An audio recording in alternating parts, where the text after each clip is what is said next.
cuestión de horas, el mundo comenzó a reaccionar a los aranceles impuestos por Donald Trump. La Organización Mundial del Comercio estimó que las tarifas de Washington, que comienzan desde un 10% para la mayoría de países, podría significar una contracción del 1% en todo el comercio global.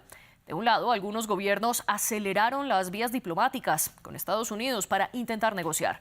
Los delegados de la Unión Europea ya buscan puentes con la Casa Blanca, aunque Francia, Alemania y España quieren una respuesta conjunta. Y Emmanuel Macron sugiere que deberían suspender las inversiones en el país norteamericano.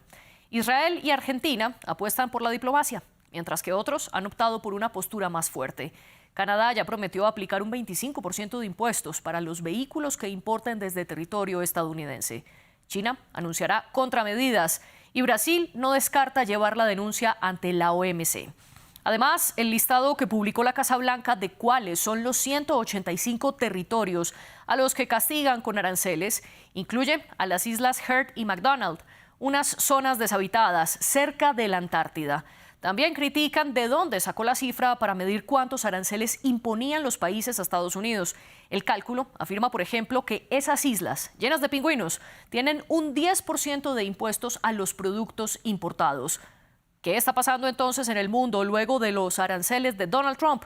Lo discutimos en el debate de hoy.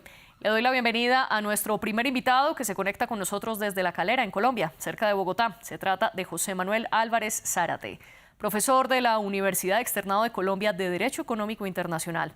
Además, es abogado, asesor y litigante en temas internacionales.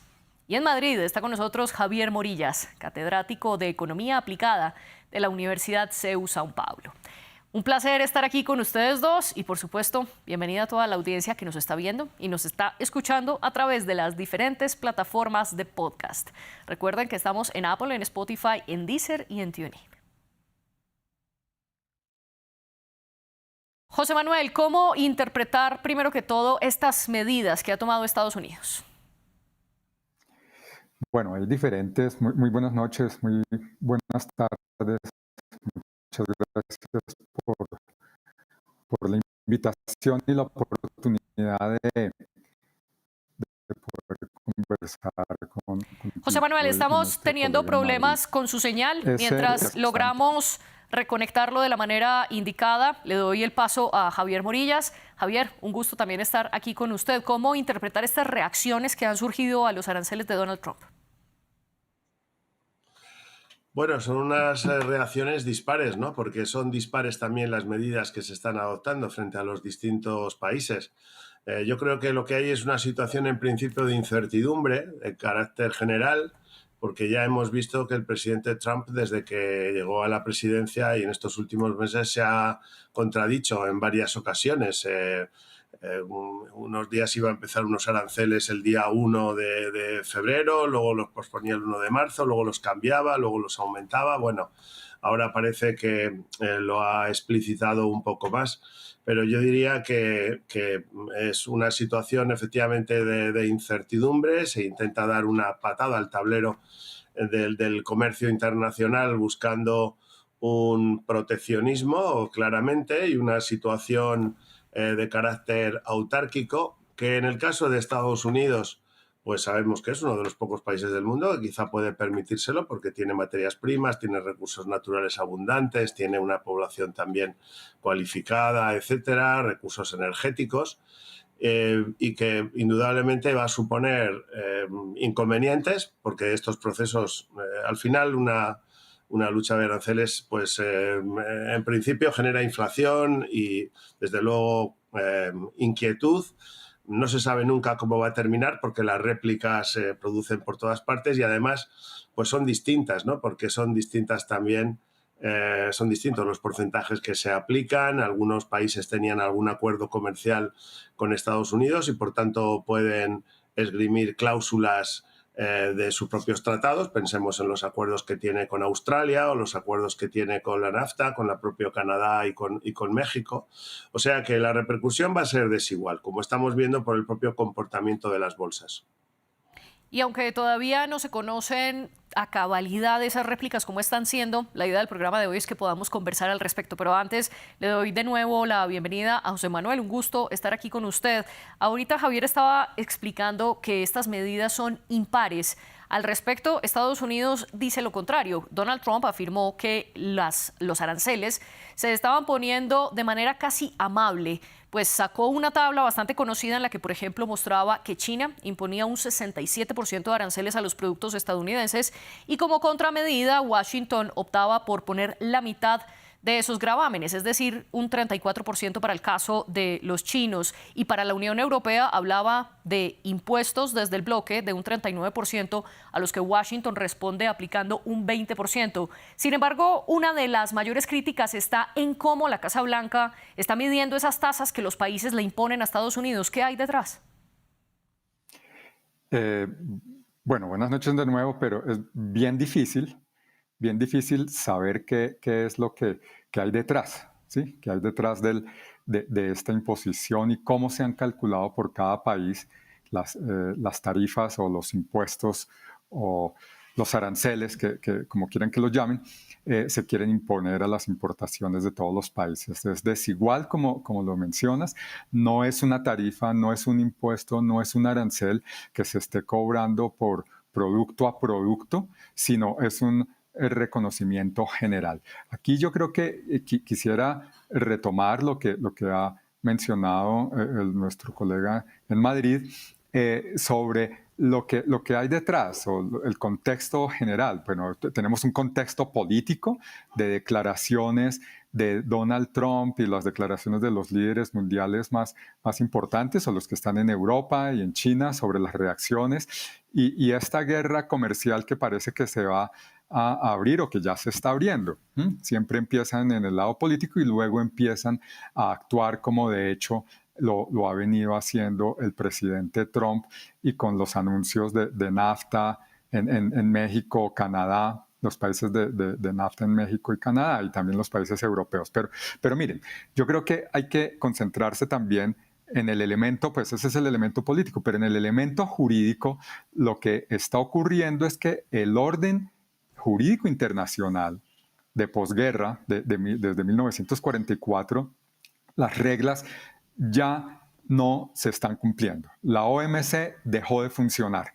El llamado sería, que está, supongo, los Estados Unidos pensando, porque lleva socavando a la OMC desde hace varios años, es terminemos la OMC o renegociemos los tratados. Esos tratados, también los tratados de libre comercio con Colombia, con Chile, con los países centroamericanos y del Caribe. También se están socavando y también se están vulnerando. ¿Qué hacer? Las demandas parece no ser el camino, pero yo lo que sí veo, y es algo que parece que no sería muy popular lo que les voy a comentar, me parece que lo que ha hecho es desnudar la hipocresía de lo que ocurre en el comercio mundial, lo que ha venido ocurriendo en el comercio mundial, porque Donald Trump lo que ha dicho es que va a tomar, lo que está tomando es que lo que me hacen a mí se lo hago a ustedes, pero no solo es la medición de los aranceles con la medición, sino más bien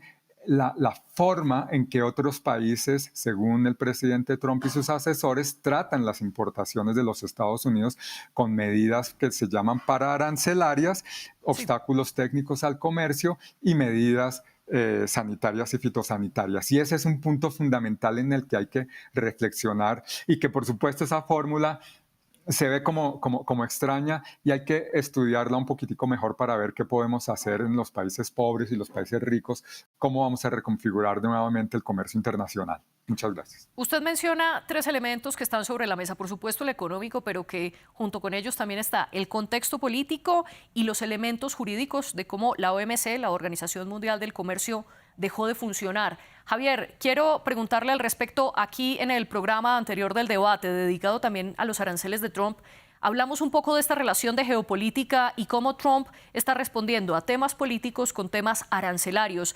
¿Esto puede llevar a la muerte de la Organización Mundial del Comercio y a las reglas mundiales que hay hoy por hoy? Bien, yo quería señalar una cosa. El cómo se han establecido estas nuevas tarifas, estos aranceles, etcétera, ya no importa. La situación es a qué nos vamos a enfrentar, ¿no? Y a qué se va a enfrentar cada país, porque, como digo, están siendo unas reacciones muy diversas. Hoy hemos visto, por ejemplo, que se ha producido una caída en las bolsas europeas, una caída más intensa en el caso de Francia, en el caso de Alemania más, en el caso del CAC 40, por ejemplo, de Francia, ha caído en mayor medida, lo mismo que el DAX Xetra de Alemania, también en parte el italiano. El IBEX 35 español ha caído también, pero en menor medida. Sin embargo, en otros países, el caso de la bolsa de Chile, por ejemplo, se ha incrementado ligeramente, ¿no? Entonces, el impacto es diferente en cada país. Respecto de la Organización Mundial del Comercio, bueno, es una organización que realmente estaba ya bastante moribunda, ¿eh? Desde el primitivo GATT, que fue cuando se consiguieron los grandes avances con aquellas rondas internacionales, la ronda Kennedy, la ronda Dillon, la ronda Tokio, etcétera, de los años 60, donde hubo un incremento del comercio mundial muy potente. Hasta luego ya lo que fue la reunión de Marrakech y lo que dio lugar al surgimiento de la cumbre de Marrakech de la Organización Mundial del Comercio, desde el viejo GATT, ahí los avances han sido ya mucho más limitados y de hecho, bueno, el gobierno de Qatar, que se había ofrecido durante todos estos años a albergar la cumbre mundial, pues más bien por razones de prestigio internacional, las cumbres de Doha, pues veíamos que efectivamente ya no avanzaban, es decir, que se había llegado, mientras que todas las situaciones anteriores, todos los acuerdos anteriores habían supuesto un win-win en general para todos los países. Sin embargo, ya se estaba en una situación de estancamiento. Unos países solicitaban que se redujeran las barreras, por ejemplo, para los productos agrícolas y otros pues señalaban que lo que había que era homogeneizar o reducir también los obstáculos en el terreno laboral para que todos los países compitieran en las mismas circunstancias, porque efectivamente sabemos que en el comercio mundial hay unos países que tienen sistemas de pensiones, otros no lo tienen, unos tienen seguros de desempleo, otros no lo tienen, en unos países pueden trabajar los niños, en otros no pueden. Bueno, hay situaciones muy distintas y por tanto ya se convertía en una contrarréplica, ¿no? Si queremos que el comercio mundial sea algo en el que todos compitan de la misma forma y que unos no compitan con las manos atadas, pues efectivamente las reglas tienen que ser en todo comunes, en lo que es la legislación laboral, en lo que es la legislación social, en lo que es la asistencia sanitaria del país, en lo que son también la legislación de pensiones, de seguros de desempleo, de edad mínima también para el trabajo, etcétera, ¿no? Entonces, ya la OMC realmente, por eso estaba de facto atascada, ¿no? Sí. La realidad es que tenemos que ver un poco las dos posiciones. Tenemos que ver la posición del gobierno de Estados Unidos, que es un gobierno que ha sido elegido por sus ciudadanos para hacer lo que está haciendo, ¿vale? Por tanto, no habría en principio nada que recriminar, salvo cuando interviene en contra de la ley, como ha señalado nuestro otro profesor invitado, porque, bueno, todos los acuerdos tienen una reglamentación y se tiene una forma de proceder y hay una manera de resolución de disputas, incluso en la propia Organización Mundial del Comercio. Esto se ha obviado, ¿no? Entonces yo creo que es ahí donde está el problema, ¿eh? Pero usted menciona, discúlpame, lo interrumpo, Javier, para darle también paso a José Manuel. Usted mencionaba un punto muy interesante y es que al fin y al cabo el gobierno de Donald Trump fue elegido por gran parte de los estadounidenses precisamente para hacer lo que está haciendo, pero que esto no puede violentar el reglamento internacional ni tampoco la manera de solucionar las disputas. José Manuel, en el comercio mundial, lo que está haciendo Trump se permite y sobre todo sabiendo las consecuencias que está teniendo. Simplemente un dato, Javier mencionaba el comportamiento bursátil de diferentes bolsas en Europa y en algunos países latinoamericanos. A esto se suma que Wall Street tuvo su peor jornada desde el 2022. Nasdaq cayó un 5% y en Europa las pérdidas fueron entre el 1 y el 3%. ¿Hasta qué punto entonces puede Donald Trump tomar las decisiones que está tomando sabiendo que es el presidente electo? Bueno, sí, la cosa es que va a haber efectos y efectos negativos, por supuesto, ¿sí? ¿Qué podemos o qué se puede hacer o qué puede hacer el mundo para tratar de parar esta escalada y tal vez una guerra comercial que eso sí va a ser mucho más grave de lo que está sucediendo en este momento? Esa es una pregunta que estamos haciendo, porque lo que sí ve uno, ¿podemos parar a Trump o no podemos parar a Trump? Es la pregunta desde el punto de vista legal. Pues en apariencia, pero la OMS está estancada, ¿sí? No va a funcionar, no ha funcionado desde hace por lo menos 6, 7 años con los casos más importantes. El órgano de apelación está desmantelado, no hay cómo solucionar las disputas legalmente, es decir, no hay jueces que las puedan resolver. Hay otros mecanismos alternos que no son los normales, entonces no hay nada que hacer allí por ese lado. Y con los tratados de libre comercio bilaterales que firmamos con los Estados Unidos, pues tampoco, no puede hacerlo, porque nosotros tenemos digamos en el caso de Colombia y los países que tenemos los acuerdos de libre comercio en todo este hemisferio, bueno, y con Israel y una cantidad de países con los que Estados Unidos ha venido firmando, todos tenemos un arancel cero para ingresar todos nuestros productos con arancel cero a Estados Unidos. Nos impusieron a todos mínimo el 10% y unas tarifas adicionales. Pues eso es ilegal frente a los tratados de libre comercio. ¿Qué hacer? Pues terminarlos o renegociarlos, pero el punto es cómo solucionar al futuro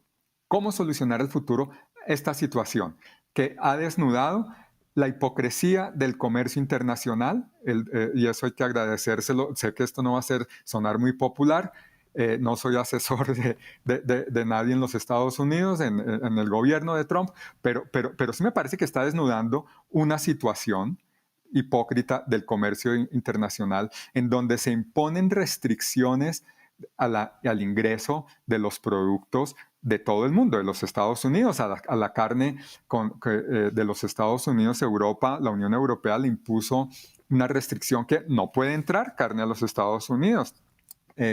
Las manipulaciones que denuncia Trump del manejo de las devaluaciones o las monedas en unos países, pues también son que manejan monedas que, según sus palabras, son artificialmente bajas y que hacen más baratas sus importaciones. Pues ese es otro elemento que hay que revisar. Está poniendo sobre la mesa unos asuntos que deberíamos negociar, que el mundo debería negociar, los países en vías desarrollados y en vías de desarrollo, si queremos tener un nuevo orden mundial con mayor predictibilidad, que eso era lo que se había buscado desde 1947 y con la creación de la OMC. Usted dice entonces que estos aranceles de Trump permitieron develar la hipocresía que existe en el comercio mundial con ciertas restricciones que van mucho más allá de los gravámenes, de los aranceles. Javier, ¿está de acuerdo con este punto? A ver, yo creo que tal como lo plantea nuestro contertulio es complicado, porque dice, ¿qué va a hacer el mundo? El mundo no va a hacer nada, porque el mundo son 195 países y entonces pues cada uno tiene unos intereses distintos. Habíamos señalado que Trump responde en principio a lo que quieren sus votantes. ¿Qué ocurre? Él sabe que un proceso de este tipo, lo sabemos todos los economistas, al principio es problemático. Esto lo hemos vivido ya en otras épocas. Siempre que se establece alguna tarifa, algún incremento de aranceles, en principio hay un incremento de precios, hay una cierta inflación y fruto de esa incertidumbre, pues en este caso se ha reflejado esa caída de los precios del Nasdaq, ¿no? Yo no diría que es hipocresía, simplemente es un país que sabemos que tiene dos problemas económicos muy importantes, lo que ellos llaman los twin deficits, que es, por un lado, el déficit comercial, el déficit en su balanza comercial y el déficit público, ¿vale? Entonces, él quiere eliminar uno de estos dos déficits de momento. Quiere evitar el déficit comercial. Lo ha señalado también el profesor Álvarez cuando decía que, bueno, ellos tenían unos acuerdos de arancel cero en los Estados Unidos. Bueno, pues muy posiblemente eso se haya acabado. Ya cualquiera que quiera introducir productos en Estados Unidos, sea de Colombia, de El Salvador o de cualquier otro país, pues sabe que ya no va a tener aranceles cero.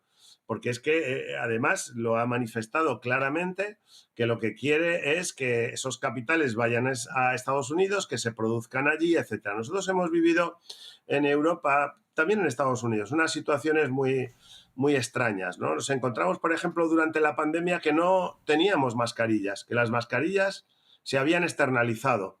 Bueno, es un producto que no es muy complejo en su elaboración, pero resulta que se estaban fabricando en China porque la mano de obra era más barata. Yo creo que es ahí donde está parte de la cuestión, ¿no? Es decir, tenemos que hay 1.500 millones de ciudadanos, que son los ciudadanos de China, que han distorsionado el mercado internacional de mercancías y el mercado internacional de salarios. Porque efectivamente, con unos salarios muy bajos, han sido capaces de, y lo vemos en muchos países en desarrollo, vemos la gran presencia que tiene China en África y en otros países también de Iberoamérica, también incluso en los países de Europa, y compiten por precio. Pero es que compiten en una situación de ventaja, porque compiten con una reglamentación, con unas obligaciones para las empresas que allí se establecen, que no las tenemos en los países occidentales. Una empresa que se establece allí, sabemos en principio que tiene bueno, que el índice de corrupción es muy grande, esto ya para empezar, es una barrera de entrada. Sabemos que tiene que llegar a acuerdos esa empresa con productores locales o con personas locales de allí, normalmente vinculadas a la administración, y además es un régimen autoritario. Y además es un régimen autoritario donde no hay, el propósito claramente es convertirse en primera potencia mundial.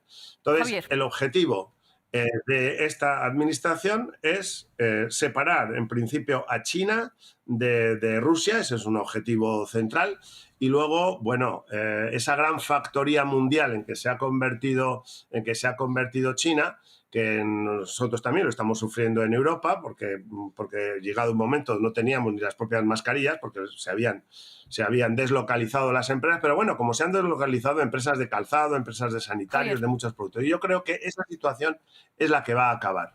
Y precisamente partiendo de ese desequilibrio que existe en el comercio mundial, le quiero preguntar a José Manuel, ¿qué tanto sirve la diplomacia en este momento? Usted ahorita planteaba que las soluciones son o terminar esos impuestos o renegociarlos. Ante esto, la mejor opción es la diplomacia, que es, por ejemplo, lo que están intentando los gobiernos de Israel y Argentina acercándose al secretario de Comercio estadounidense, o la solución es responder con aranceles como ya lo comenzó a hacer Canadá y como lo promete China.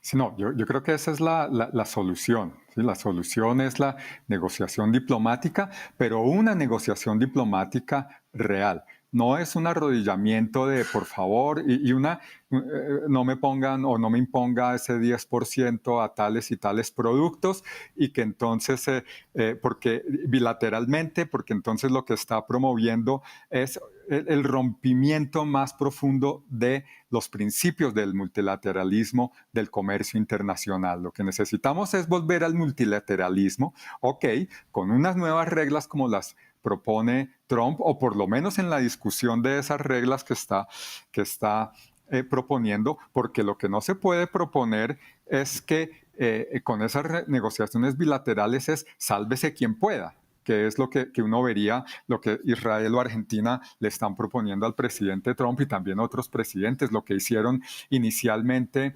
el primer ministro canadiense y la presidenta mexicana, empezaron a negociar bilateralmente y esto ya se ha vuelto un problema o se ha transformado en un problema mundial. Necesitamos volver a sentarnos multilateralmente en cualquiera que sea el ámbito, por lo menos en la OMC ya están calentando puesto muchos diplomáticos de casi todos los países, por lo menos 140 países, 150 países son hoy miembros de la OMC, que entonces una de las funciones, que ejercen una de las funciones, que es conversar y negociar ese nuevo orden económico internacional en donde, por supuesto, se tenga en cuenta los intereses de los países en vías de desarrollo que están siendo y que van a ser muy afectados. Ahora, lo del equilibrio de la balanza comercial no es tan cierto, porque es que la balanza comercial no solo se mide, bueno, la balanza comercial sí es bienes y servicios, pero simplemente es cuánto de la balanza del comercio global es de bienes, de servicios, de inversión, lo que cobran de regalías por patentes, sí, por toda la producción industrial. Entonces, allí Estados Unidos es un gran ganador y no es tan deficitario, no tiene un déficit tan voluminoso como lo tiene, como lo pueden tener otros países como nuestros países de América Latina, por ejemplo, Colombia, Costa Rica, con China y con el mismo Estados Unidos. Somos deficitarios, nosotros tenemos un déficit comercial gigantesco. Si vamos a hablar de diplomacia, entonces tenemos un déficit gigantesco con los Estados Unidos en todo el orden, en todos los órdenes, en servicios, en bienes, en transferencia de tecnología. Entonces, sí, ya termino en 5 segundos. En todos esos tenemos déficit, entonces no deberían imponernos el 10%, no nos deberían imponer ningún arancel. Y entonces eso es lo que tendríamos que mirar, este tipo de reglas. Ya, discúlpame la Tranquilo, demora. usted hablaba de volver al multilateralismo, pero ustedes dos coinciden en que la OMC quizás ya no esté funcionando de la manera en la que debería. Javier, entonces, ¿en qué organismo o en qué instancia los países pueden dialogar multilateralmente? Yo creo que es que esto no va a ser una discusión diplomática, va a ser una discusión económica y va a ser una discusión más bien país a país. Es decir, que vamos a ver que al final, cuando la pregunta era, bueno, ¿por qué a China se le ha puesto ese arancel del 34% y por qué a la Unión, o del 32%, y por qué a otros países el 10% y por qué a la Unión Europea el 20%? Bueno, a partir de ahí es cuando diplomáticamente, pero desde el terreno económico, se va a discutir cómo la situación se reequilibra. Es decir, cómo es posible o cómo puede ser posible que el comercio mundial, lo que siempre ha aportado, ha sido win-win. Es decir, si desde el siglo XIX ha habido una expansión creciente del comercio y ha sido un factor de desarrollo importante, porque el comercio exterior es el test más importante que se puede hacer a la estructura económica de cualquier país. Es donde cada uno puede ver las ventajas competitivas que tiene, es donde puede ver sus nichos de mercado, es donde puede ver su mayor potencial, donde mostrar su mejor cara. Y eso es lo que tenemos que hacer. Hay que repensar realmente en cada país pues cómo se enfrenta a esta nueva situación. No pensemos que esos 140 diplomáticos que están representando a los distintos países en la OMC van a poder hacer nada, porque ahora mismo eso es gasto improductivo. Es decir, que esos señores me temo que han perdido su puesto de trabajo. No se va a partir de esa situación a arreglar nada. Va a ser una situación, en principio, cada uno de carácter bilateral, cada uno con sus vecinos, con el grupo económico al que pertenece, los NAFTA dentro del NAFTA, la ANCERTA de Australia, Canadá, Nueva Zelanda, de Australia, Nueva Zelanda el suyo, o el Mercado Común Centroamericano, si lo pueden hacer, o los países de la Unión Europea, etcétera.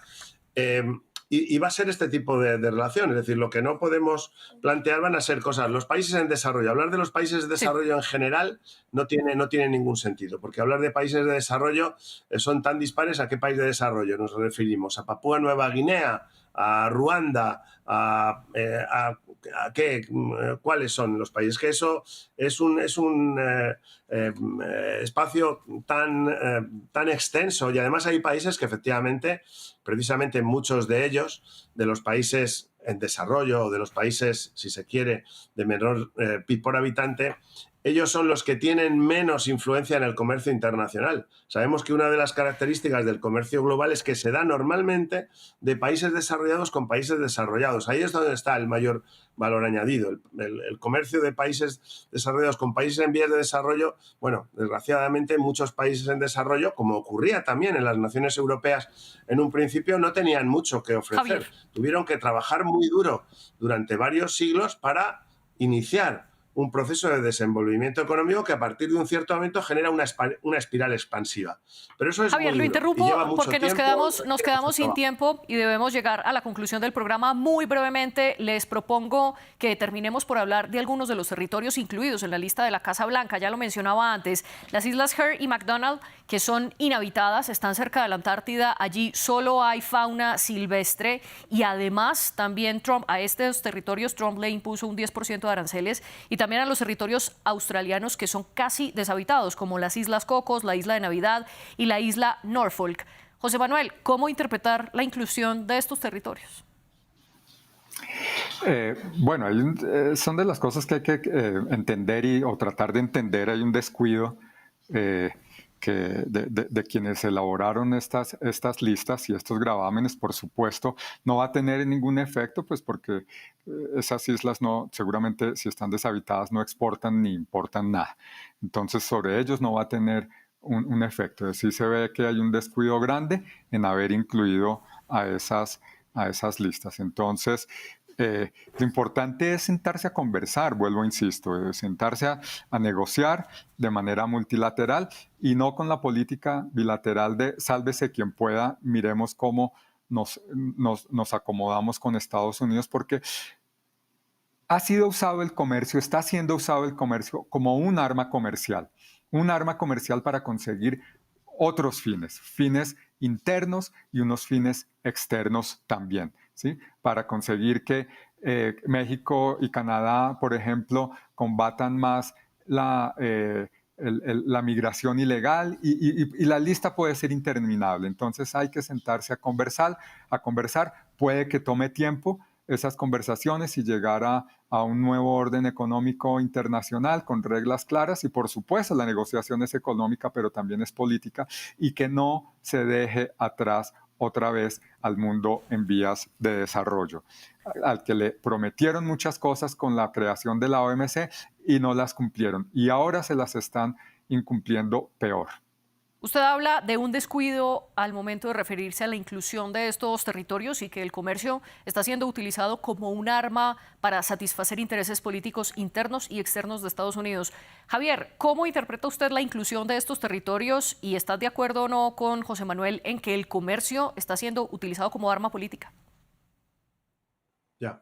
Bueno, yo en principio hay que ver esos territorios. A lo mejor se ha utilizado para operaciones triangulares y hay alguna operación singular de alguna compañía que ha utilizado esa base por alguna razón de tipo fiscal o de tipo arancelario. No lo sé. Cuando están incluidos ahí, supongo que tendrá alguna motivación. No creo que la gente del Departamento de Comercio de Estados Unidos sea tan tonta para inscribir un país con el que no tiene ninguna relación comercial. Bueno, y en todo caso es una situación marginal.